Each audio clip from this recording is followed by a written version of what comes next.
तो बच्चों, जो आपकी स्क्रीन पर टॉपिक्स डिस्प्ले हो रहे हैं वो आप लोग रिवाइज करके इस वीडियो को देखोगे तो आप लोगों के लिए मैक्सिमम एडवांटेज रहेगी और मैक्सिमम गेन कर पाओगे इस वीडियो से। अगर आप लोगों को नहीं भी पता है ये टॉपिक्स तो भी मैं इन टॉपिक्स को इस वीडियो के अंदर कवर कर दूंगा, लेकिन थोड़ी स्पीड से। तो चलिए शुरू करते हैं। Hello everyone. तो यार, रिवीजन सीरीज क्लास 12th जो कि मेरे हिसाब से कोई नहीं करवा रहा है फ्री में इस टाइम पे, बट मैं आप लोगों के लिए करवाऊंगा, पूरी अच्छे से करवाऊंगा ये रिवीजन सीरीज। बस आप लोग मेरे साथ रहोगे। जितने दिन मैंने बोले 45 से 50 डेज की बात करी है मैंने, उसमें आप लोग अगर अब तक 9-10 महीने जितना भी आप लोगों ने अगर कुछ भी पढ़ाई नहीं करी है तो भी कर लोगे अगर ये रिवीजन सीरीज ढंग से फॉलो कर लोगे।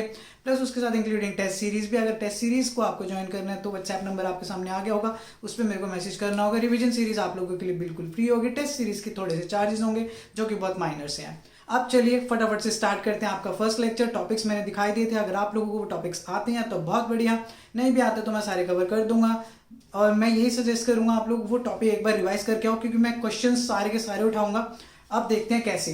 सबसे पहले स्टार्ट करते हैं फटाफट से। Let's begin. जो आपका फर्स्ट क्वेश्चन है that is define dielectric constant of a medium. आपके सामने ये question, define dielectric constant of a medium, what is it's SI unit. Dielectric constant की वो बात कर रहे हैं और वो कह रहा है इसकी एसआई यूनिट क्या होगी। चलो, first of all dielectric constant है क्या। डाइलेक्ट्रिक कांस्टेंट को रिप्रेजेंट करने के लिए हमारे पास दो सिंबल है, एक तो ये और एक तो ये, राइट। इसे हम प्रोनाउंस करते हैं, इसकी प्रोनाउंसिएशन जो है वो है कापा, या ये आपका इसे बोलते हैं relative permittivity, right. Relative permittivity फटाफट से समझाएंगे, स्पीड से रहेगा काम आप लोगों का। रिलेटिव परमिटिविटी स्पेलिंग देख लेना, एक दो ऊपर नीचे हो सकती है।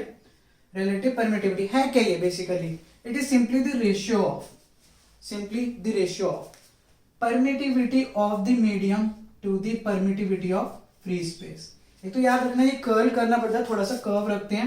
ये है आपकी permittivity of medium to the permittivity of free space, or you can say electric field of free space to the electric field of the medium, या फिर आप ये भी कह सकते हो force in free space to the force in medium. आपको जौन सा फॉर्मूला ठीक लगता है वो ये, तो यही आपके डाइलेक्ट्रिक कांस्टेंट की डेफिनेशन, ये आपका रेशियो है, या तो इसका permittivity of the medium to the permittivity of free space, electric field in free space to the electric field in medium, या फिर force in free space to the force in the medium. ये simple सा ratio है इसका। अब लेकिन वो इसके अंदर एक और चीज पूछता है, वो क्या कहता है कि इसकी ऐसा यूनिट बताओ। यार खुद सोचो, इसकी ऐसा यूनिट क्या होगी। It is unitless, dimensionless. Reason, force upon force, force की यूनिट इज न्यूटन, फोर्स की यूनिट इज न्यूटन, दूसरे फोर्स की यूनिट भी तो न्यूटन होगी ना, तो न्यूटन से न्यूटन कैंसल, तो it is a unitless quantity.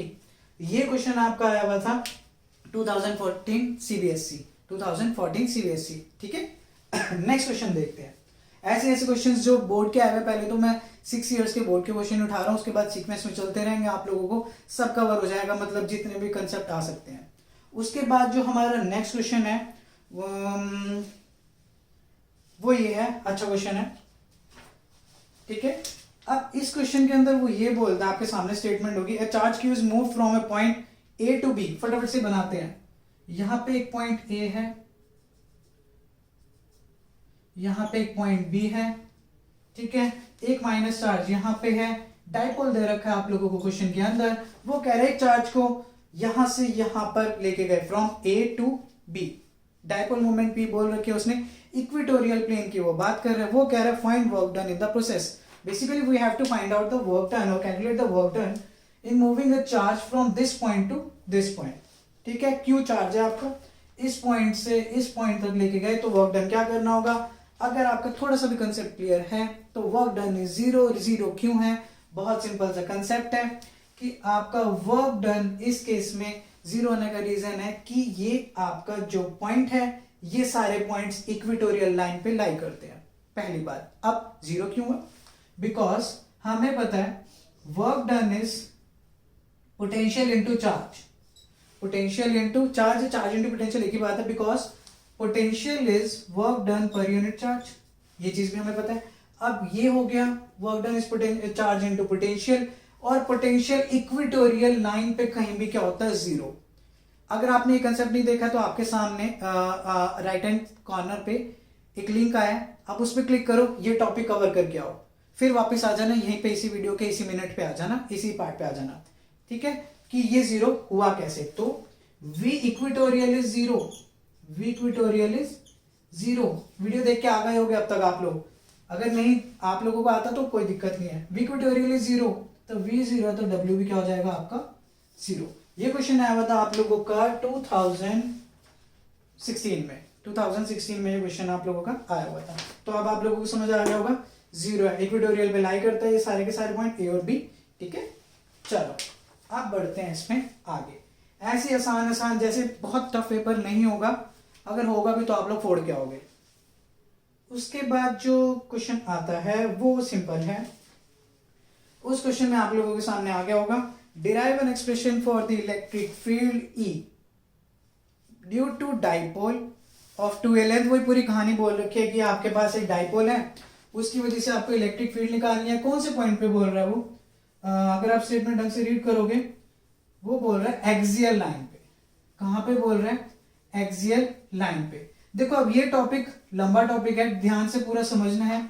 तो आप लोग एक काम करो, राइट हैंड कॉर्नर पे आपके सामने दोबारा एक लिंक आया होगा, आप उस लिंक पे जाओ। एक्सियल के लिए जो भी डेरिवेशन है वो मैंने पूरी से एक्सप्लेन कर रखी है अच्छे से, आप एक बार फटाफट से वो गो थ्रू कर लो कि कैसे हुआ। अगर आप लोगों को कंसेप्ट आता है तो आप लोग इस वीडियो को स्किप करके नेक्स्ट न्यूमेरिकल पे सीधा सीधा पहुंच सकते हो। अब मैं आता हूं नेक्स्ट पे, लेकिन मैं फिर भी इसके बारे में थोड़ा सा आप लोगों को बता देता हूं कि जिसको नहीं पता है वो ये कि आपका एक डाइपोल है, एक माइनस क्यू, जिसको आता है वो अगले क्वेश्चन पे पहुंच जाए स्किप करके वीडियो को।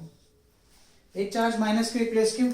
एक्सियल लाइन ये होती है आपकी जो इसके एक्सिस पे लाई करती है। यहाँ पे कोई चार्ज है, यूनिट पॉजिटिव चार्ज, इसके ऊपर आपको इलेक्ट्रिक फील्ड निकालनी है due to this dipole. Question यही है आपका, ठीक है। अब इसके बाद एक और चीज जो वो पूछता है, वो इसको कवर करवाने के बाद बताता हूँ फटाफट से। इस पॉइंट को मानो ए, इस पॉइंट को मानो बी, इस पॉइंट को मानो पी, थोड़ी फास्ट कराऊंगा। यहाँ पे यूनिट पॉजिटिव चार्ज है, पॉजिटिव इस पॉजिटिव को क्या करेगा, रिपेल। ई पॉजिटिव, ये नेगेटिव इस पॉजिटिव को क्या करेगा, अट्रैक्ट। ई नेगेटिव, क्योंकि ये नेगेटिव है, हमें इसकी और इसकी वजह से इस पॉइंट पे इलेक्ट्रिक फील्ड निकालनी है, ठीक है। ये वाले पॉजिटिव ने इस पॉजिटिव को रिपेल किया, इस नेगेटिव ने इस पॉजिटिव को अट्रैक्ट कर लिया। ये जो डिस्टेंस है डाइपोल का डिस्टेंस, ठीक है, dipole length basically 2a, centre से डिस्टेंस ऑब्वियसली a हो जाएगा आपका। और जो डिस्टेंस दे रखा है ये वाला डिस्टेंस, ये आपका कितना है, r।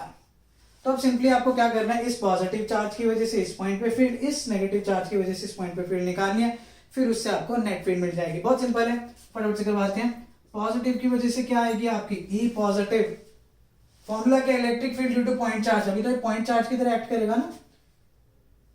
E is equal to K Q upon are square. R याद रखना बच्चों डिस्टेंस है चार्ज का दूसरे चार्ज से। यहां पे ये डिस्टेंस कितना होगा, ये डिस्टेंस खुद सोचो, ये डिस्टेंस आपका आर है, ये यहां से लेकर डिस्टेंस कितना है आर, ये डिस्टेंस कितना है ए, तो बचा हुआ कितना रह गया, खुद सोचो कितना डिस्टेंस रह गया बचा हुआ। ये डिस्टेंस ओ से लेकर पी तक डिस्टेंस इज आर, ओ से लेकर बी तक डिस्टेंस इज ए, तो बीपी कितना बचा, आर माइनस ए। तो यहां क्या लिख दूं, के Q upon are minus a का होल स्क्वायर। टुवर्ड्स, ये भी बता दो किस साइड में लग रही है ये फोर्स, उस डायरेक्शन में field, sorry, towards right, towards right, ये भी बता दिया मैंने, ठीक है। ये आपकी इलेक्ट्रिक फील्ड की वैल्यू आ गई due to positive charge. Similarly negative charge की वजह से भी निकाल दो। अब नेगेटिव चार्ज का डिस्टेंस का एक चीज याद रखना, यहाँ पे मैग्नीट्यूड निकाल रहा हूं मैं, डायरेक्शन मैंने मेंशन कर दी ताकि प्रॉब्लम ना हो। नेगेटिव की वजह से भी के क्यू अपॉन, याद रखना फोर्स और इलेक्ट्रिक फील्ड के केस में चार्ज का साइन नहीं लेते हैं क्योंकि उनका मैग्नीट्यूड निकाल रहे हैं, चार्ज का साइन नहीं कंसिडर करोगे। ये आ गया के क्यू लिख दिया मैंने। अब ये डिस्टेंस कितना है, ये वाला डिस्टेंस, ये डिस्टेंस कितना हुआ कुछ सोचो, दिस डिस्टेंस आर प्लस ए, वो माइनस था, ये कितना हो जाएगा प्लस ए, क्लियर देख सकते हो आप ये चीज, ठीक है। एपी कितना है आर प्लस ए, तो यहां पे क्या लिख दिया आर प्लस ए का whole square towards right, sorry towards left. ये क्या आ गया आपका टुवर्ड्स लेफ्ट। ये इस डायरेक्शन में अट्रैक्ट करेगा नेगेटिव चार्ज। अब खुद सोचो, ये वाला चार्ज पास पड़ा है इसके, राइट, इसका डिस्टेंस कम है तो इसकी फील्ड क्या हो जाएगी, ज्यादा हो जाएगी। याद रखना, जो सा चार्ज ज्यादा पास होता है उसका इफेक्ट भी तो ज्यादा होगा ना। तो क्या हो जाएगा आपका, electric field due to positive is greater than electric field due to negative. So net field किस साइड में आएगी, टग ऑफ वॉर पता है सबको, जिसको टग ऑफ वॉर नहीं पता, रस्सा कस्सी की गेम, एक टीम इधर से रस्सी खींचती है, एक टीम उधर से पुल करती है, जो सी टीम की ज्यादा होती है फोर्स वही जीत जाती है। इस केस में आपकी फोर्स लेफ्ट वाले की ज्यादा है, सॉरी राइट वाले की, पॉजिटिव की वजह से जो है वो ज्यादा है। क्यों, क्योंकि वो पास है। तो एक इधर खींच रहा है पॉजिटिव वाला, एक नेगेटिव वाला इधर खींच रहा है, किसकी स्ट्रेंथ ज्यादा है, इस वाले की। तो नेट किधर आएगी, इस डायरेक्शन में, ये टीम जीतेगी ना, राइट वाले डायरेक्शन। तो यहाँ क्या आ गया आपका ई नेट। चलो ई नेट आ गया यहाँ पे। तो ई नेट बच्चों क्या होगा, नेट निकलेगा कैसे, जब आप ज्यादा वाली में से कम को माइनस कर दोगे, उतने अमाउंट से तो जीतेगी वो। ई पॉजिटिव ई नेगेटिव, बस क्या करना है, वैल्यूज पुट करनी है, आपका आंसर आ जाएगा फटाफट से। एक है के क्यू सीधा बच्चों मैं बाहर ही ले रहा हूं, के क्यू कॉमन आने वाला है, 1/r माइनस ए का whole square minus 1/r plus ए का होल स्क्वायर। अब आप इसको फटाफट से सॉल्व करते रहना, आप लोगों को मैं डायरेक्ट आंसर लिख रहा हूं। सॉल्व करने के बाद इसको जब ऊपर सॉल्व करोगे आप लोगों का आएगा 4ar upon are square minus A square का होल स्क्वायर। क्योंकि a minus B A plus B आप लोगों को दिख रहा होगा, हैंड राइटिंग मेरी बहुत अच्छी है, वो आप लोगों को दिखी गई होगी, लेकिन कोई नहीं, समझ आ जाएगी आप लोगों को। a minus B A plus B, A square minus B square, लेकिन उसका भी क्या, होल स्क्वायर। तो मैंने ये लिख दिया, ये आ जाएगा, सॉल्व कर लेना, एलसीएम वगैरह लेके काट के पीट के उड़ा देना इसे। अब इसे लिखने का थोड़ा सा तरीका होता है, वो क्या है, के को ऐसे लिखो, क्यू अलग, 2 को मैंने एक लिखा बाहर, एक 2 लिखा मैंने यहाँ, एक लिखा मैंने r। कुछ नहीं किया मैंने, बेसिकली मैंने उस 4 को 2 into 2 कर दिया, फिर q into 2a लिख दिया, बिकॉज q into 2a क्या होता है, कंसेप्ट रिवाइज करके आए हो तो q into 2a आप लोगों को पता होगा, that is dipole movement. q into 2a is dipole movement. अभी मैग्नीट्यूड कंसिडर कर रहा हूं, बस खत्म हो गया। 2kp r upon are square minus A square का होल स्क्वायर। ये आ गया आपकी नेट इलेक्ट्रिक फील्ड। क्या आ गया आपकी नेट इलेक्ट्रिक फील्ड। नहीं भी देखा पीछे आप लोगों ने, कोई बात नहीं, यहीं पे करवा दिया मैंने, लेकिन उसने स्पेशल कंडीशन लगाने के लिए बोला है। हाँ, एक ग्राफ बोला उसने, वो कहता है ग्राफ बनाओ, इसके बाद यहां तक ठीक है। Draw a graph of E versus R, आपके सामने क्वेश्चन था ही, दोबारा आ गया, for R greater than A. ठीक है, अगर ये कंडीशन में लगाऊं आर ग्रेटर देन ए, चलो यहां कंडीशन लगाते हैं। आर ग्रेटर देन ए का मतलब क्या हुआ, आर स्क्वायर तो और ज्यादा बड़ा नहीं हो जाएगा ए स्क्वायर से। बच्चों जब ये कंडीशन लगती है, ए स्क्वायर क्या हो जाता है, नेग्लेक्ट हो जाता है। ए स्क्वायर क्या हो जाएगा, नेग्लेक्ट, बहुत ज्यादा ही छोटा है यार, तो क्या ही सिग्निफिकेंस है उसका। तो क्या बचेगा E net is 2kpr upon R का स्क्वायर और उसका भी स्क्वायर, आर की पावर 4। ई नेट क्या आया, 2kp/r³। चलो ठीक है, हमें ई और किसका ग्राफ बनाना है, आर का ग्राफ बनाना है। बना देंगे, कितनी देर लगेगी। ई और आर का ग्राफ कहां बनाऊं, यहां बना देता हूं, टुवर्ड्स राइट को रब करके। बस यही है, थोड़ा सा लेंथी टॉपिक, बाकी तो जल्दी जल्दी हो जाएंगे। ई वर्सेस आर का ग्राफ बनाना है हम लोगों को, जो कि सिंपली क्या होगा, ये बन जाता है, इसे बोलते हैं रेक्टेंगुलर हाइपरबोला।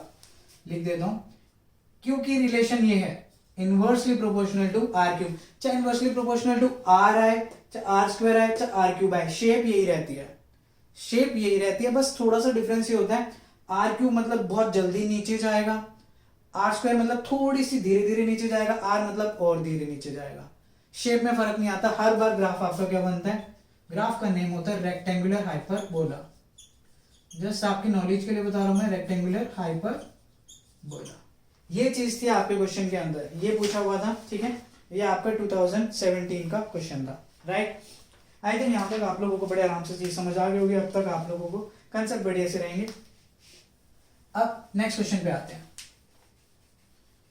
तो कर लिया नोट, आ गया होगा अब तक समझ। अब नेक्स्ट क्वेश्चन पे आते हैं, आप लोगों के सामने आ गया होगा।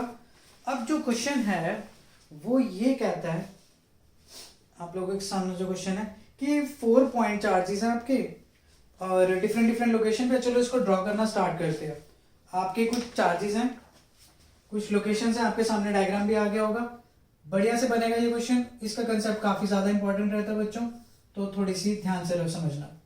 एक चार्ज Q यहाँ पे है, स्मॉल q यहाँ पे है, कैपिटल Q यहाँ पे है, ये Q यहाँ पे है। सबकी साइड ऑब्वियसली स्क्वायर है तो सबकी साइड एक A बोल रखी है उसने। अब वो कहता है find the resultant electric force on charge capital Q, या ये ले लो या ये ले लो, कोई फर्क नहीं पड़ेगा। उसके बाद वो बोलता है potential energy of this system. ये क्वेश्चन आप लोगों का आया हुआ है 2018 CBSE 2018। आप लोग साथ के साथ नोट कर दे रहे हो जो जो मैं बोल रहा हूँ कि कौन कौन से ईयर में आया हुआ है। लास्ट में जब ये इलेक्ट्रोस्टैटिक्स की लास्ट आएगी तो मैं ये सारी की सारी आपको क्वेश्चन PDF फॉर्मेट में भी प्रोवाइड कर दूंगा। अब आपके सामने क्वेश्चन आ गया है। पहले तो रिजल्टेंट इलेक्ट्रिक फोर्स निकालते हैं। कोई सा भी चार्ज ले लो, चाहे ये वाला कैपिटल Q, चाहिए वाला कैपिटल Q, मैं ये वाला कैपिटल Q लेता हूँ। स्टार्ट करते हैं, देखो ध्यान से। सारे पॉजिटिव चार्जेस हैं, सारी साइड्स आपकी A हैं। चलो शुरू करते हैं। इसके ऊपर 3 चार्जेस की वजह से फोर्स लगेगी, लेट्स सी। एक ये वाला चार्ज इसे क्या करेगा, यहाँ पे रिपेल करेगा, कर दिया रिपेल, ठीक है। F1 मान लो। ये वाला चार्ज भी इसे क्या करेगा, रिपेल ही करेगा। ये क्या हो गया आपका F2 हो गया। ये भी निकाल लेंगे, एक F1 हुआ, एक आपका F2 हुआ। ये वाला भी तो रिपेल करेगा। ये क्या हो गया आपका, लेट इट बी F3, ठीक है। ये 3 हो गए। अब सिंपल है यार, एक चीज देखो, पहले हम इसकी वजह से F1 निकाल लेते हैं। F1 बहुत सिंपल आने वाला है। एक चीज आपको क्लियर हो जाएगी यहाँ पे कि F1 और F2 इक्वल होंगे। F1 और F2 इक्वल होंगे। रीजन क्या है, फोर्स का फॉर्मूला है K Q upon A square.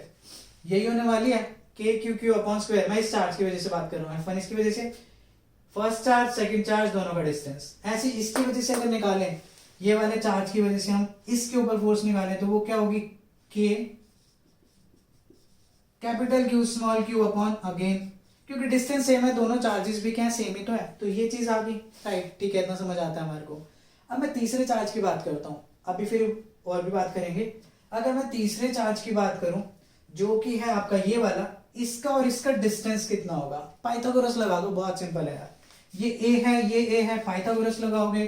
Sides के अगर नेमिंग करनी चाहते हो आप नेमिंग कर लो, capital A B C D। आपको क्या निकालना है, BD निकालना है, BD निकाल दो। BD स्क्वायर, पाइथागोरस लगा रहा हूं मैं, ऐसे लेवल पे समझा रहा हूँ चीज की बच्चे को अगर बहुत कम कुछ भी नहीं भी पता है तो वो भी कर ले, और जिसको पता है वो आगे बढ़ के इसको सॉल्व करे, आगे देखे मैंने क्या करा रखा है। अपना टाइम नहीं वेस्ट करना, मैं सबके बेसिक के हिसाब से कर रहा हूँ, हर एक बच्चे के हिसाब से करा रहा हूँ, ठीक है। आगे बात करते हैं। AB square plus AB square plus AD square, मैं सबके हिसाब से करा रहा हूँ, जिसको आता है आगे बढ़ता जाए, ठीक है। BD स्क्वायर, हमारे को BD निकालना है, A square plus A square, आगे बढ़ते हैं। BD is equal to √2A square, जो कि फाइनली बन जाता है √2A।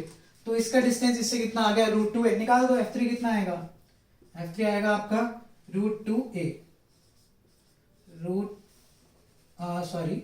KQ अपॉन √2A का स्क्वायर, √2A का √2A, A रूट के अंदर नहीं है, ये आ गया।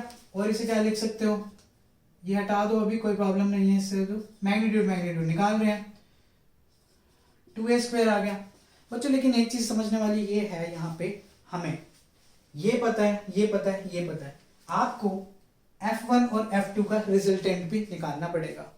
F1 और F2 का रिजल्टेंट, जो कि ऑब्वियसली कहां बनेगा, यहाँ पे FR, दोनों के बीच में ही तो बनेगा, तो आपको FR निकालना पड़ेगा। फिर आपने ऑब्जर्व किया कि इन दोनों का रिजल्टेंट, F1 और F2 का रिजल्टेंट ऊपर, ये फोर्स भी कहां लग रही है, ऊपर, तो नेट कहां जाएगी, ऊपर। फिर तो वो निकाल ही देंगे ऐड करके। किसको ऐड करोगे, इन दोनों के रिजल्टेंट को, F1 और F2 के, और F3 को। कर दो फटाफट से खत्म। तो FR बच्चों क्या आएगा, √F1 square plus F2 square plus 2F1 F2 cos theta. बच्चों theta is the angle between F1 and F2, दोनों के बीच में एंगल कितना डिग्री बन रहा है क्या बताने की भी जरूरत है। थीटा इज 90, cos 90 होता है बच्चों 0, कर दो खत्म, इसको 0 रखा, एफ आर कितना आ गया F1 square plus F2 square, यही तो बचेगा। अब इनकी वैल्यू डाल दो, दोनों इक्वल भी तो है, हमारे को पता है दोनों इक्वल भी हैं, तो क्या बन जाएगा एफ आर कितना आ जाएगा यहाँ पे रूट, दोनों को इक्वल रखता हूं मैं, सपोज करो मैंने लिख दिया दोनों को एफ के इक्वल लिख दिया, F1 equals to F2 equals to F, तो आपका जो एफ आर है वो क्या बन जाएगा F square plus F square, F R equals to वही रूट टू एफ बन जाएगा।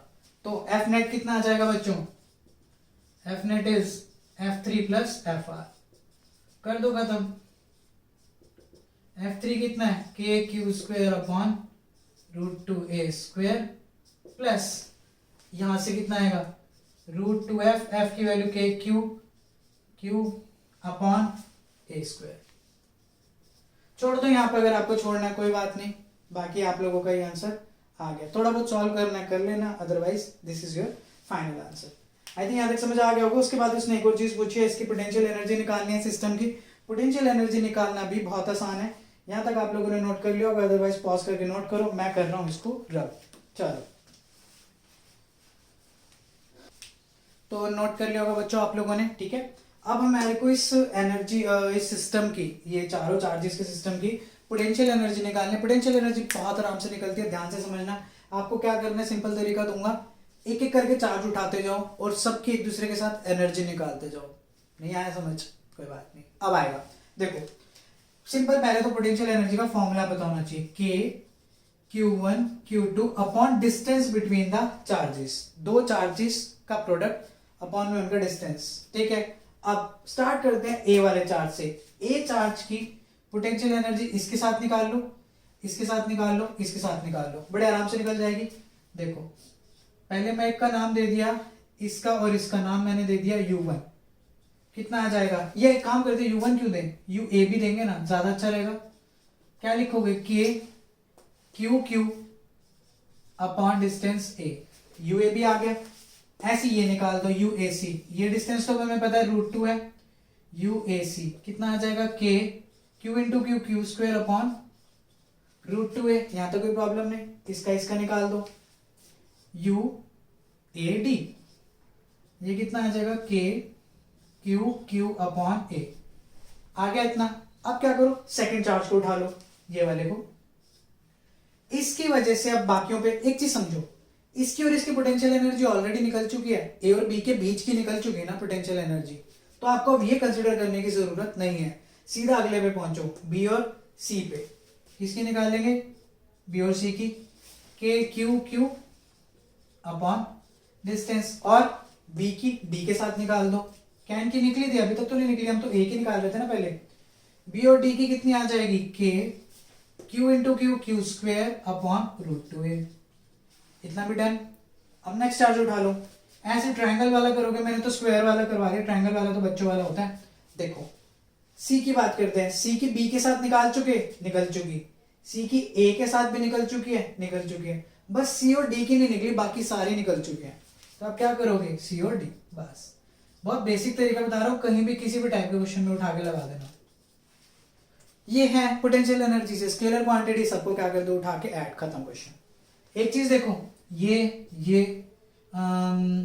और ये सेम है, तो मैं डायरेक्ट ऐड करके लिख दूं, क्या लिखूं, यूनिट, सीधा लिख दो 4k क्यू अपॉन ए, लिख ही सकता हूं यार। फिर ये और ये भी सेम है आपके, ये और ये सेम है, यस और नो, कैसे बोलोगे यस और नो, तो 2k स्क्वायर अपॉन √2a, ये आप लोगों का आंसर आता है। कॉमन शॉमन लेके अगर कुछ करना चाहते हो, खेलना कूदना चाहते हो, इसके साथ कर लेना, otherwise this is your final answer. I think समझ आ गया होगा पोटेंशियल एनर्जी कैसे निकालनी है। अगर ट्रायंगल भी होता है इसकी जगह, तो आप क्या करते, सिंपल ट्रायंगल भी हो, अगर सपोज करो ये क्यू, ये कुछ और भी ले लो, चाहे क्यू ही ले लो, पहले क्या करोगे, इसकी इसके साथ और इसकी इसके साथ, इतना हो जाएगा। फिर इसको उठाओगे, इसकी इसी के साथ तो बचेगी, राइट, क्योंकि इसकी इसकी हो चुकी। फिर अगर इसको उठा के देखोगे, इसकी और इसकी ऑलरेडी हो चुकी है, तो 3 ही पोटेंशियल एनर्जी इस केस में बनेगी। यहाँ तो 6 बन गई, यहाँ पे 3 बनेगी, फर्स्ट की सेकंड के साथ और थर्ड के साथ और सेकंड की थर्ड के साथ, बस और कुछ नहीं बनता। ठीक है, अब आगे नेक्स्ट क्वेश्चन करते हैं। चलो यहां तक कर लिया होगा आप लोगों ने नोट। नेक्स्ट देखते हैं, आपके स्क्रीन पे क्वेश्चन आ गया होगा कि दो आइडेंटिकल पॉइंट चार्जेस हैं आपके Q each are kept 2 millimetre apart. दो चार्जेस हैं आपके, Q चार्ज ईच है, 2 मिलीमीटर दूर है एक दूसरे, 2 metre sorry 2 metres apart in air. वो कहते हैं थर्ड पॉइंट चार्ज आया कैपिटल Q और वो बीच में एंड साइन पता नहीं हमारे को, ना साइन पता ना कुछ पता। वो कहता है कि वो बीच में कहीं आ गया, इन दोनों चार्जेस के बीच में जो लाइन है वहां कहीं आ गया है। आपको क्या बताना होगा इसके अंदर, स्टेटमेंट ये बोल रही है find nature and position of Q। आपको Q की नेचर भी बतानी है और पोजीशन भी बतानी है। बच्चे बहुत फंसते हैं इस क्वेश्चन में, अच्छे से समझाता हूँ क्या करना है। Q कहीं भी ले लो, कहीं भी, मैंने यहां मान लिया एक सिंपल सा केस, अगर ये डिस्टेंस x है तो बच्चों बाकी बचा हुआ कितना होगा, 2 माइनस एक्स हो जाएगा। यहां तक तो कोई प्रॉब्लम नहीं होनी चाहिए। बस अब आपको क्या करना है, दोनों की फील्ड्स को या फोर्सेस को इक्वल रख दो। क्या करोगे, बहुत सिंपल। इक्विलिब्रियम के होने का मतलब क्या है, इक्विलिब्रियम का मतलब है इस चार्ज को यहां रखा तो वो ना ही इधर जाएगा ना ही इधर जाएगा। अभी इधर इधर क्यों जाता, क्योंकि ये पॉजिटिव है, ये इस पॉजिटिव को क्या करेगा, रिपेल उधर भेजेगा। ये पॉजिटिव इस पॉजिटिव को कहां भेजेगा, इधर रिपेल करता। चलो ठीक है, लेकिन हमारे को इक्विलिब्रियम में रखने का मतलब वो चार्ज वहीं का वहीं पड़ा है। इसके लिए जो वो तो रिपेल करेगा, ये वाला पॉजिटिव इसको रिपेल करेगा, उधर भेजेगा, क्योंकि नेचर है वो तो रिपल्सिव। ये वाला पॉजिटिव इसे करेगा तो वो रिपल्शन तो होगी, लेकिन अगर वो रिपल्शन फोर्सेस इक्वल हो जाए तो वो तो चार्ज इक्विलिब्रियम पे है ना, तो हमें क्या करना है, दोनों की फोर्सेस को इक्वल कर देना है। ये ए पॉइंट, ये बी पॉइंट और ये सी पॉइंट। तो मैं कहता हूं जो force on C due to A, ये क्या, force on C due to A, force on C due to A, ठीक है। और एक होगी force on C due to B, force on C due to B. ये दोनों अगर इक्वली हो जाए, एक फोर्स इधर लगेगी जो कि एफ सी ए होगी रिपल्सन फोर्सेस, एक फोर्स इधर लगेगी एफ सी बी। अगर दोनों इक्वली हो जाए अपने आप इक्विलिब्रियम में आ जाएगा। तो खत्म कर देना यार मैग्नीट्यूड के साथ, F C A is equals to F C B, ऐसे करके इक्वल रख के खत्म करो, आपका आंसर आ जाएगा के क्यू क्यू अपॉन ए का कितना डिस्टेंस ले रखा है एक्स स्क्वायर और इसका डिस्टेंस कितना है के क्यू क्यू, मैग्नीट्यूड तो वही है, डिस्टेंस कितना है आपका 2 माइनस एक्स का होल स्क्वायर।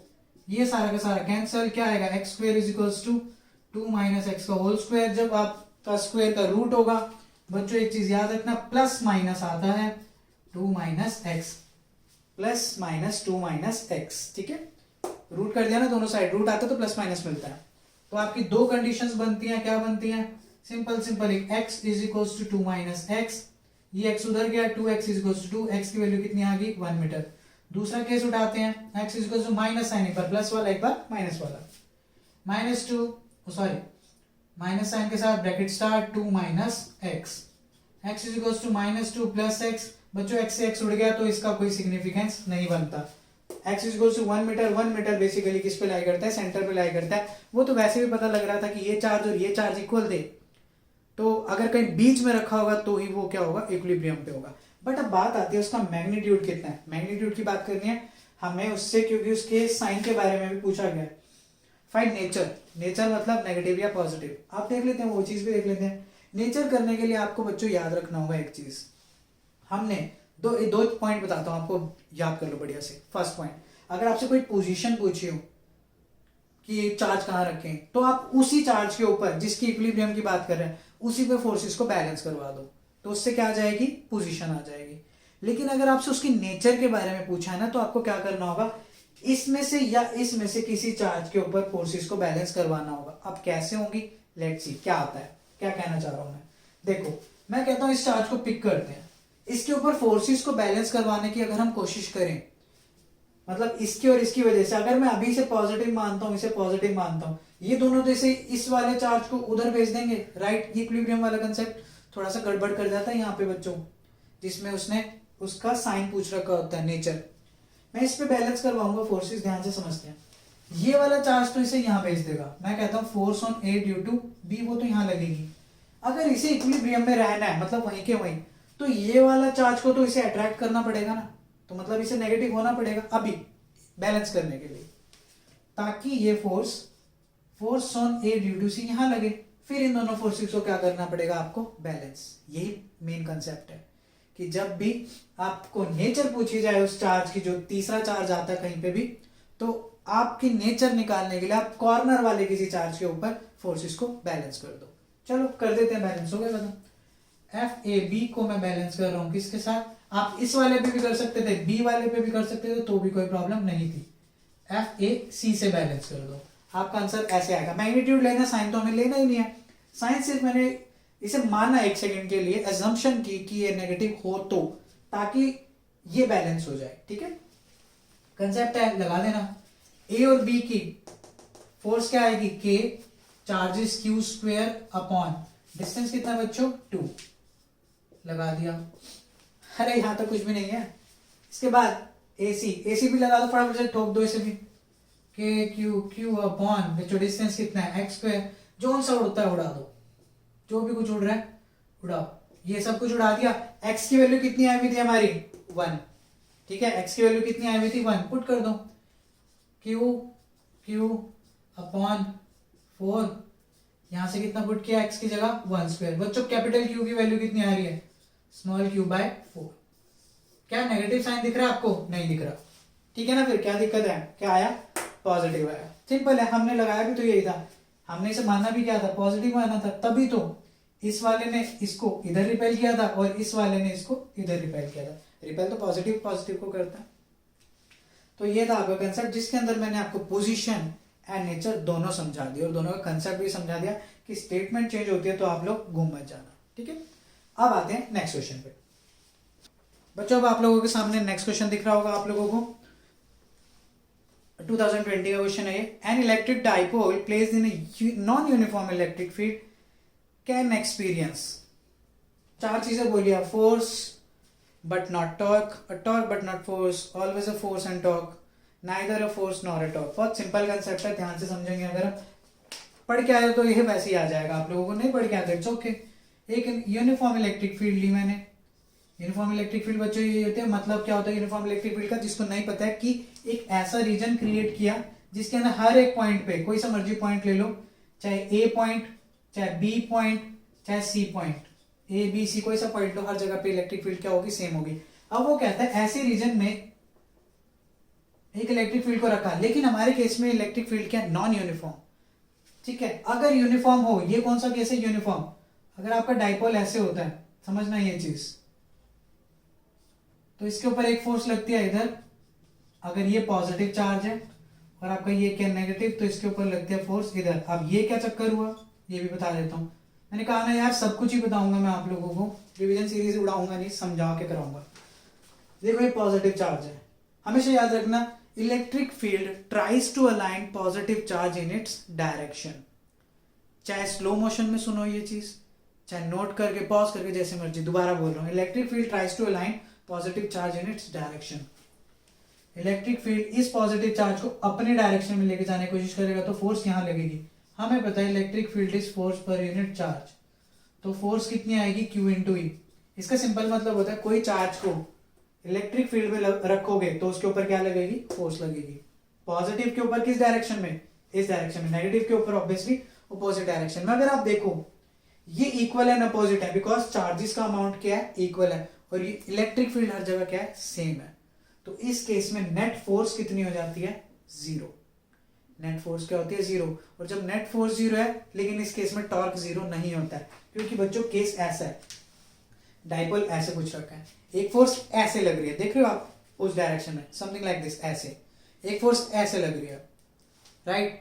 तो यार अगर खुद देखो, एक फोर्स अगर मैं इसके ऊपर ऐसे लगाऊंगा, दूसरी फोर्स इस पे ऐसे लगाऊंगा, तो आपको रोटेट होता नहीं लग रहा। एक फिर से ऐसे लगा के देखो, ऐसे लगाई, दूसरी ऐसे लगाई, तो यार ये तो घूम नहीं रहा, इस तरीके से घूमेगा ये, टॉर्क तो आ रही है। बट हमारा ये यूनिफॉर्म फील्ड का केस, हमारे केस में क्या दे रखा है, नॉन यूनिफॉर्म। नॉन यूनिफॉर्म के केस में क्या होता है, आपकी इलेक्ट्रिक फील्ड सपोज करो यहाँ पे स्ट्रॉन्ग है, सिंपल सा ऐसे बना देते हैं इसे, ये नॉन यूनिफॉर्म फील्ड हो जाती है, समथिंग लाइक दिस। अगर आप इसमें कोई डाइपोल रखते हो, यहाँ आपका पॉजिटिव हुआ, यहाँ पे हुआ आपका नेगेटिव।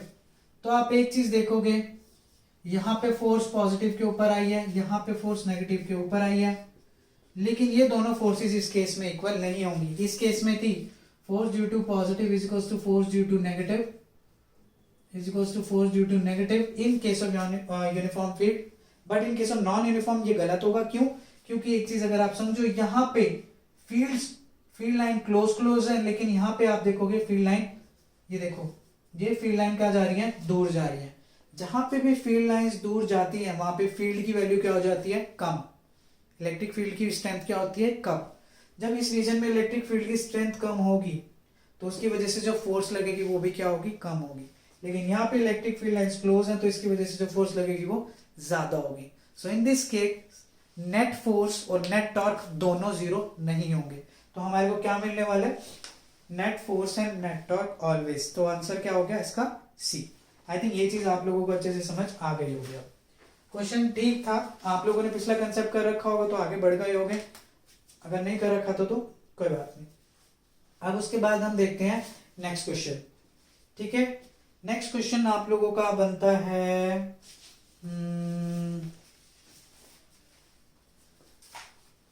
ये क्वेश्चन, ये है वो सिंपल है क्वेश्चन। तो वो कहता है plot a graph showing variation of coulomb force F versus 1/r²। चलो ये चीज भी देख लेते हैं फटाफट से, क्या कह रहा है इसमें। ये वाला आपने नोट कर लिया होगा फटाफट से। वो कहता है फोर्स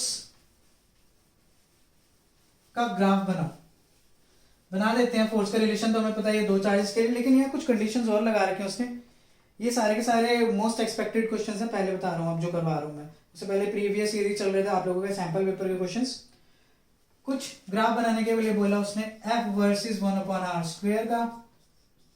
ठीक है, दो चार्जेस का कॉम्बिनेशन है, एक है आपका 1 माइक्रोकूलम 2 माइक्रोकूलम, एक है आपका 2 microcoulomb and -3 microcoulomb.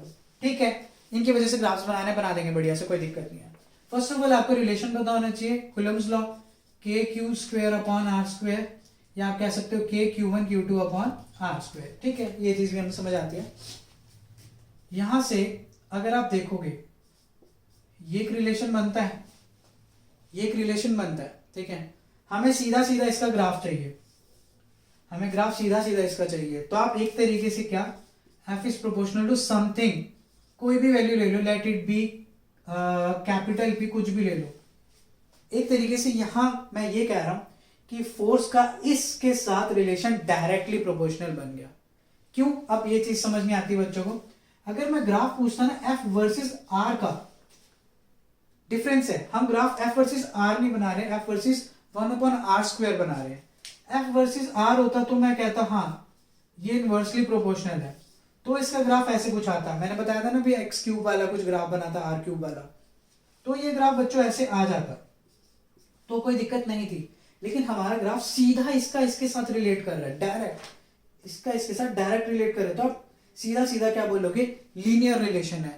Linear relation का सिंपल मतलब क्या होता है, ये ग्राफ कुछ ऐसे जाने वाला है, स्ट्रेट लाइन जाता है, बट थोड़े से कंसेप्ट है इसके अंदर। काफी जगह ऑनलाइन में भी आपको गलत सॉल्यूशन मिलेंगे इसके। अब बताता हूँ क्या बच्चों, एक चीज समझने वाली जो है वो ये है, यहाँ की बात करते हैं।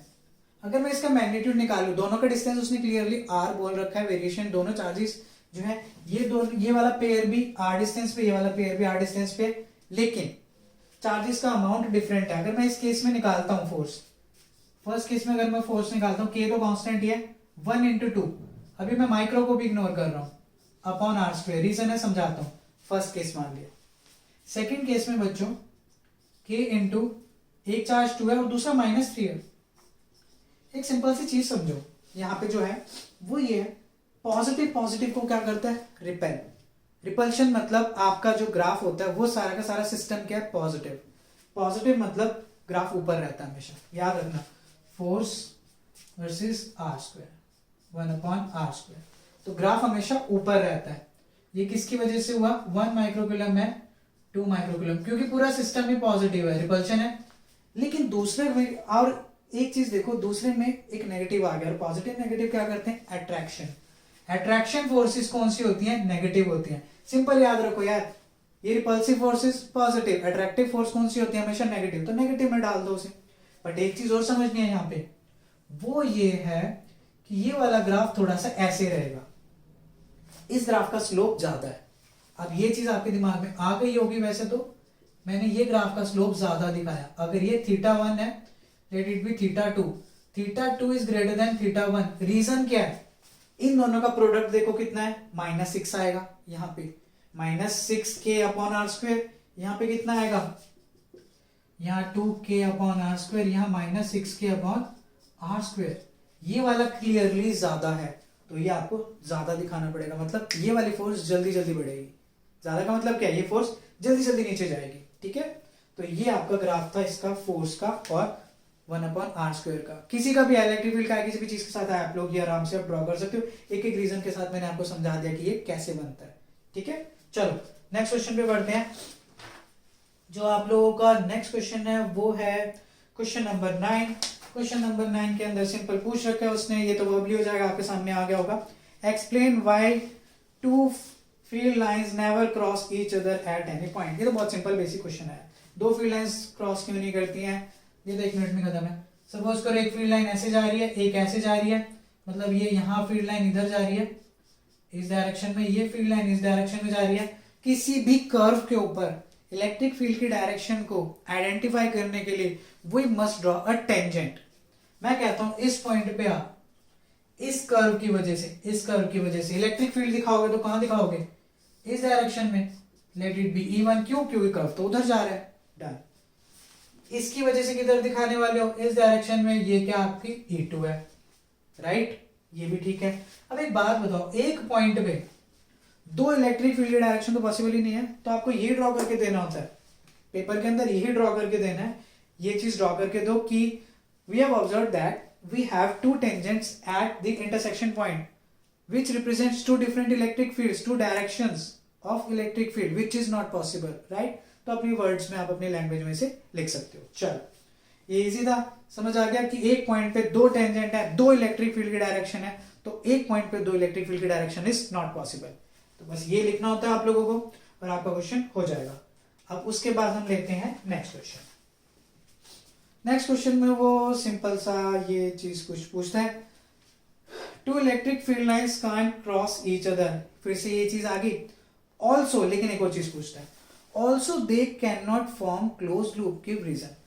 कांट क्रॉस ईच अदर का तो समझ आ गया, दो चीजें पूछ रखी, एक में पहले पूछा था इंटरसेक्ट ईच अदर, एक में बोल दिया क्रॉस ईच अदर, एक ही बात है, वर्डिंग्स थोड़ी थोड़ी डिफरेंट करी। अब वो पूछता है कि also they can't form close loops. यार वो क्लोज लूप भी नहीं बता रहा, क्लोज लूप भी नहीं बनाते हैं इलेक्ट्रिक फील्ड लाइंस, रीजन क्या है, बहुत सिंपल से कंसेप्ट। अगर आप लोगों को पता है, नहीं पता तो इट्स ओके। पॉजिटिव चार्ज से इलेक्ट्रिक फील्ड लाइन हमेशा बाहर निकलती है, पॉजिटिव से इलेक्ट्रिक फील्ड लाइन हमेशा बाहर निकलती है। नेगेटिव पे क्या करती है, टर्मिनेट करती है। नेगेटिव पे क्या करती है, टर्मिनेट करती है। मतलब पॉजिटिव हमेशा इलेक्ट्रिक फील्ड लाइन को बाहर भेजेगा और नेगेटिव हमेशा खींचेगा। तो यार अगर लूप बनाना है हमारे को, तो हमारे को कुछ ऐसा सिनेरियो करना पड़ेगा कि पॉजिटिव से निकल के ही पॉजिटिव में वापस चली जाए। बट यार क्या ये पॉसिबल है, इट इज नॉट पॉसिबल। तो आप लोगों को क्या लिखना होगा, या फिर आप क्या ऐसे कर सकते हो, नेगेटिव के अंदर गई और कहीं ना कहीं निकली भी उससे होगी। देख रहे हो, मैंने कहा नेगेटिव के अंदर गई, निकली भी उससे होगी, ये भी पॉसिबल नहीं है। लूप तो तभी बनता है क्लोज पाथ, लूप मतलब क्लोज पाथ, बट नहीं बन रहा। तो आपको क्या लिखना होगा, we know that electric field lines originate from positive charge, terminate at negative path. Originate कहां से होती है, पॉजिटिव से, ओरिजिनेट फ्रॉम पॉजिटिव, और टर्मिनेट कहां पे होती है बच्चों, नेगेटिव पे। तो क्या ये हो सकता है, नहीं हो सकता, टर्मिनेट एट नेगेटिव। जब हमारे को पता है ये कंडीशन ट्रू है, तो ये पॉसिबल है नहीं कि एक से निकलेगी भी, ओरिजिनेट भी करेगी और वहां पे टर्मिनेट भी होगी। सिंपल। चलो आगे बात करते हैं, नेक्स्ट पे आते हैं। अब इसके बाद जो नेक्स्ट है वो क्वेश्चन आपका बनता है, इलेक्ट्रिक फोर्सेस आर, क्वेश्चन आ गया होगा आप लोगों के सामने, electric forces are dash in nature. Fill ups तो आएंगे बच्चों इस बार।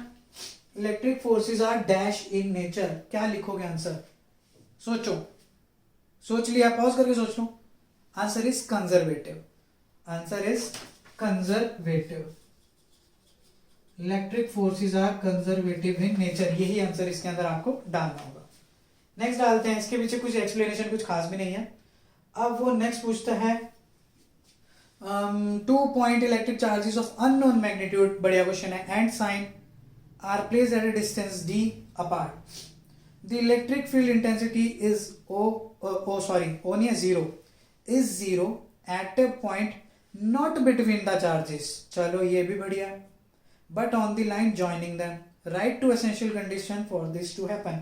मेरे हिसाब से जो भी बच्चे आप लोग वीडियो देखोगे, जब मर्जी देखोगे, ये क्वेश्चन आप लोगों में से बहुत कम बच्चों ने कर रखा होगा जो मैं आप लोगों को करवा रहा हूँ। तो क्वेश्चन आप लोगों ने समझा, अभी देखते हैं। मैं कहता हूँ, वो कह रहे 2 चार्जेस हैं, 2 पॉइंट चार्जेस, कुछ नहीं बता रखा, अननोन मैग्नीट्यूड है, अननोन साइन है। हमने अभी करा था 2 पॉजिटिव चार्जेस, देखा होगा आप लोगों ने, आज ही किया। ये क्यू लेके हमने करा था, बीच में कोई चार्ज रखते हैं, बीच में रखा था, तो हमने देखा था बीच में उसकी मैग्नीट्यूड जो उसका ऊपर फील्ड 0 आ गई थी, right.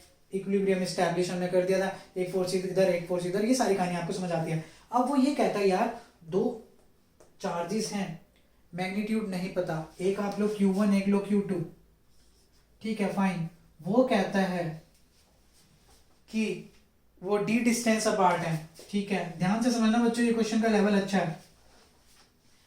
The electric field intensity 0 at a point not between them, वो कहता है इलेक्ट्रिक फील्ड 0 है लेकिन इन दोनों के बीच में कहीं नहीं लाई करती। सपोज करो यहां कहीं इलेक्ट्रिक फील्ड है, अब ये 0 यहां पे कैसे जाके होती है ये भी समझाता हूं। ऑन लाइन ज्वाइनिंग है, वो कहता है 2 कंडीशन बताओ, कोई 2 कंडीशन दो जब ये काम हो जाए जो आप लोगों के सामने दिख रहा है। अब बच्चों इसकी कंडीशन क्या समझते हैं। इस पॉइंट पे आपको एक charge low, let it B, ये Q1 था, सॉरी ये Q2 था, कोई स्मॉल चार्ज लो, क्यों देखते हैं। अगर मेरे ये दोनों के दोनों पॉजिटिव हो गए तो ये वाला चार्ज इसे रिपेल कर देगा और ये वाला भी इसे क्या कर देगा, रिपेल ही कर देगा। क्या ये इक्विलिब्रियम में आएगा? No, obviously not. तो एक कंडीशन तो ये बनती है कि एक चार्ज को होना पड़ेगा पॉजिटिव और एक को क्या होना पड़ेगा, नेगेटिव। क्यों?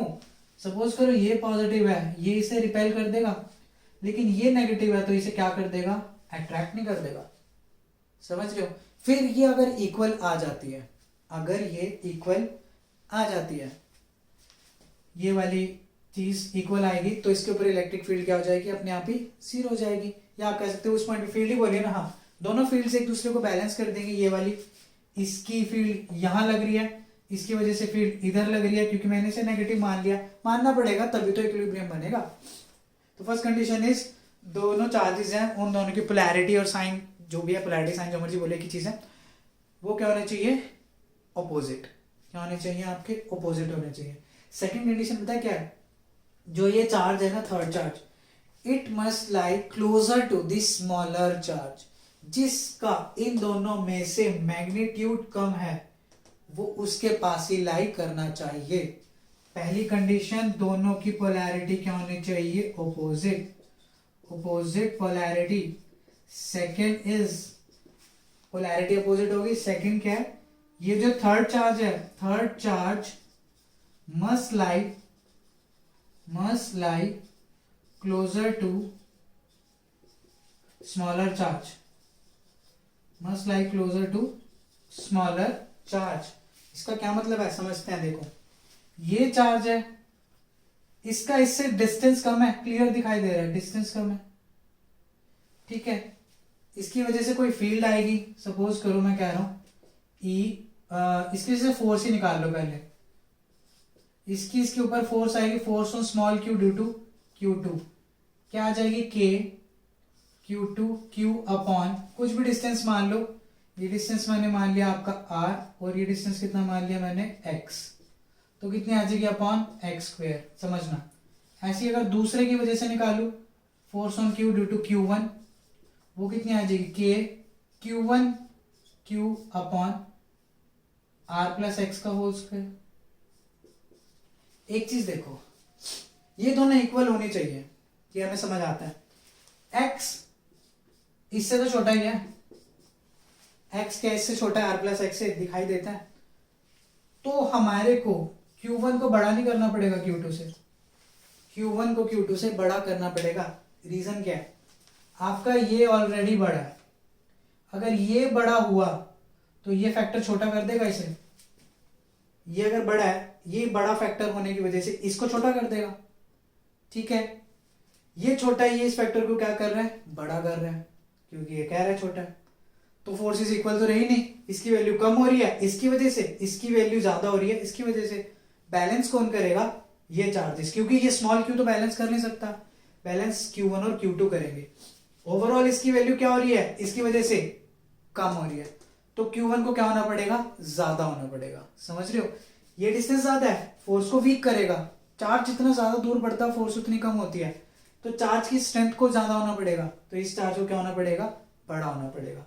सिमिलरली ये वैल्यू ऑलरेडी ज्यादा आ रही है, तो ये चार्ज क्या हो जाएगा, आपका कम हो जाएगा। तो ये रीजनिंग है और ये 2 पॉइंट्स लिखने थे। ये क्वेश्चन आप लोगों ने शायद ही करा होगा। तो ये 2 एसेंशियल कंडीशंस थी। चलो नेक्स्ट देखें, नेक्स्ट बनाते हैं, बस ज्यादा क्वेश्चन नहीं रह गए, 2-4 क्वेश्चन रह गए हैं, वो भी फटाफट से हम खत्म करते हैं। Next is are dielectric constant is unity, चलो, of a medium, what will be its permittivity.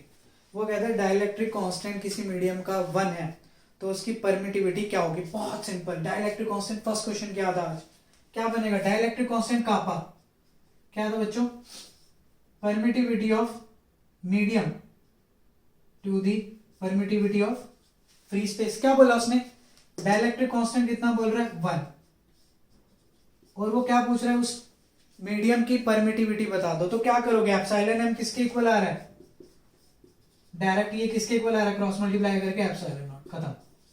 तो उसकी परमिटिविटी कितनी आ जाएगी बच्चों, 8.85 इंटू 10⁻⁻², ठीक है। ये आ गई इसकी परमिटिविटी, सिंपल। डाइलेक्ट्रिक कांस्टेंट की वैल्यू 1 पुट करी, फॉर्मूला हमने आते सबसे पहले देखा था, क्रॉस मल्टीप्लाई करा, ये इसकी वैल्यू आ गई। आसान सा क्वेश्चन था काफी, बच्चे फिर भी घूम जाते हैं इसमें, चलो कोई बात नहीं। उसके बाद नेक्स्ट आपका आता है what is the angle between, अच्छा क्वेश्चन ये भी, what is the angle between directions of electric field at any axial point, चलो ठीक है, and an equatorial field due to electric dipole. Simple सा क्वेश्चन ये है कि आपकी इलेक्ट्रिक डाइपोल की वजह से, जो इलेक्ट्रिक डाइपोल की वजह से एक्सियल पॉइंट पे एक फील्ड आई थी, हमने निकाली थी आज ही, वो ऐसे कुछ आई थी, ई नेट इधर आई थी, टग ऑफ वॉर की मैंने बात करी थी, ठीक है। और अगर आपने इक्वेटोरियल कर लिया है तो इक्वेटोरियल में सेम कंडीशन पे लगा के आपकी इधर फील्ड आ रही होगी, ई नेट, मैंने कहा था वीडियो देख लेना, जिसने देख रखी है ऑलरेडी तो समझ आ जाएगा। तो इन दोनों के बीच में एंगल कितना है, ये आपकी एक्सियल की वजह से है, आप चेक कर लो, ये तो करवाइए, चेक भी क्या करोगे, ये किसकी वजह से है, इक्वेटोरियल की वजह से, डायरेक्शंस आप चेक कर सकते हो। तो ये कितना डिग्री का एंगल है, 180 डिग्री, खत्म। ये 1 मार्क में आने के चांस है इस बार ऐसे क्वेश्चंस, ठीक है। ये ऐसे क्वेश्चन 1 मार्क में आने के ज्यादा चांसेस बनते हैं इस बार, और 1 मार्क की बढ़िया से प्रैक्टिस कर लो बच्चों दबा के। तो बच्चों नेक्स्ट क्वेश्चन देखते हैं, अच्छा क्वेश्चन है, वो कहते हैं sum of 2 point charges is 9 microcoulomb, ठीक है, they repel each other with a force, कुछ दे रखा है, इन दोनों के बीच में डिस्टेंस भी दे रखा है, वो कह रहा है दोनों चार्जेस की वैल्यू निकालो, ठीक है कर लेते हैं। वो कहते हैं 2 चार्जेस हैं, चार्जेस की वैल्यू नहीं बताई है उसने, वही निकालनी है, और इन दोनों का सम कुछ दे रखा है, चलो उसका भी यूज करते हैं अभी। डिस्टेंस दोनों के बीच में 30 सेंटीमीटर, ये पॉइंट ए मान लिया, ये पॉइंट बी मान लिया। सपोज करो एक चार्ज आपका क्यू है तो दूसरा अपने आप ही क्या हो जाएगा, 9 माइनस क्यू हो जाएगा ना, 9 माइनस क्यू, क्योंकि एक Q1 प्लस Q2 मतलब 2 चार्जेस का सम कितना दे रखा है, 9, ठीक है। तो मैंने क्या कर दिया, एक को Q मान लिया, अपना ही दूसरा कितना हो जाएगा, 9 माइनस क्यू। ये तो सिंपल ही कंसेप्ट है आपको, ठीक है। अब आगे बात करते हैं, उसने कहा दोनों के बीच में जो फोर्स है वो है 2 न्यूटन, तो आप बताओ चार्जेस की वैल्यू कितनी होगी, निकाल लेते हैं, कोई इतनी लंबी चौड़ी कहानी नहीं है। बच्चे पता नहीं कौन कौन सी टफ मेथड से करते हैं, ऐसे इजी से मेथड से करवाऊंगा, ऐसे 2 मार्क्स में बनता है क्वेश्चन, 1 में भी आ सकता है। तो क्या कह रहा है, फोर्स पता है, फोर्स का फॉर्मूला बच्चों के Q1 Q2 upon are square, सबको पता है यार ये तो।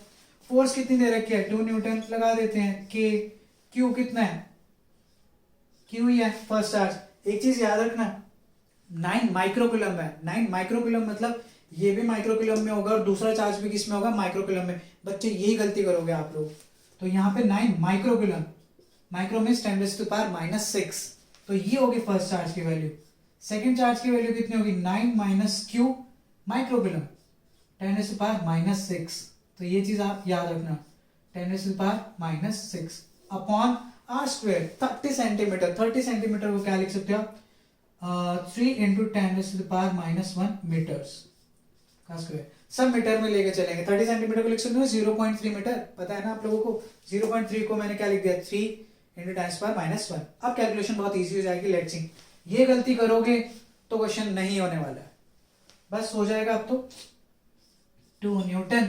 इसकी वैल्यू पुट करें, न्यूटन हटा दो यहां से, अभी न्यूटन की जरूरत नहीं है। इसकी वैल्यू पुट करते 9 इंटू 10⁻9। यहां पे बच्चों ध्यान से समझना, q इंटू 9 माइनस क्यू को अभी मैं नहीं छेड़ रहा। 10⁻⁻6 10⁻⁻6 कितना हो जाएगी 10⁻12 अपॉन 3 का स्क्वायर कितना हो गया 9। 10⁻−1 का स्क्वायर कितना हो गया 10⁻−2।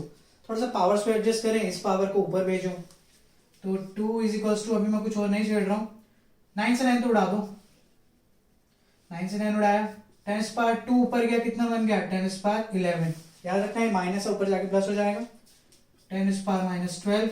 इनको मल्टीप्लाई कर दो बच्चों, मल्टीप्लाई करके कितना आएगा 9q, कितना आएगा 9q minus q square, 9q minus q square. अब समझो ये कितना आएगा सॉल्व करके 10⁻−1। चलो यहां करता हूं 2 into 10⁻−1 sorry 2 is equals to 10⁻−1 9q minus q square.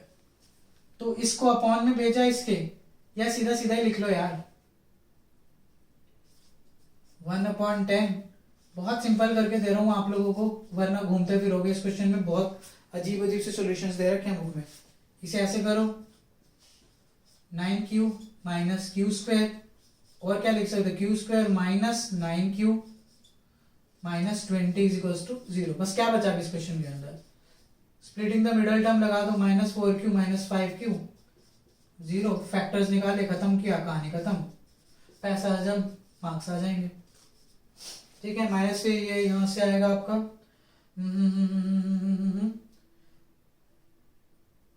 कर दोगे आगे से सॉल्व हो जाएगा सॉल्व आगे। 2 आंसर्स आएंगे आप लोगों के, निकालते रहना।